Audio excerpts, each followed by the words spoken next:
அம்மா வீடு தானே 7 மணிக்கு எந்திரிப்போம்ட்டு அலாரம்லாம் ஆஃப் பண்ணிட்டு தான் தூங்கணும். ஆனால் எப்பவும் போல் 5:30 மணிக்கெலாம் முழிப்பு வந்துருச்சு.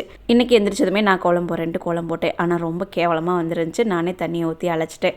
காலையில் காஃபி மட்டும் குடிச்சிட்டு அம்மா செக்கு போடணும்னு சொல்லியிருந்தாங்க. அதுக்காக தான் எல்லோரும் கிளம்பியாச்சு.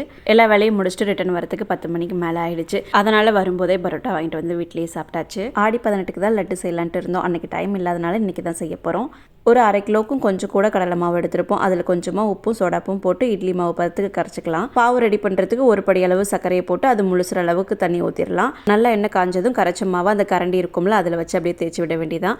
ரொம்ப வேக விட்டுறக்கூடாது. போட்டு கொஞ்சம் நேரத்துலேயே எடுத்துடணும். பாவுமே அதில் இருக்க சர்க்கரை மட்டும் கரைஞ்சாவே போதும். சர்க்கரை கரைஞ்சதும் நம்ம போட்டு எடுத்து வச்சுருக்க பூந்தி அதில் போட்டு கிண்ணதுக்கு அப்புறமா ஒரு 4 கிராம்பு, முந்திரி, திராட்சை இதெல்லாம் வறுத்து போட்டுடலாம்.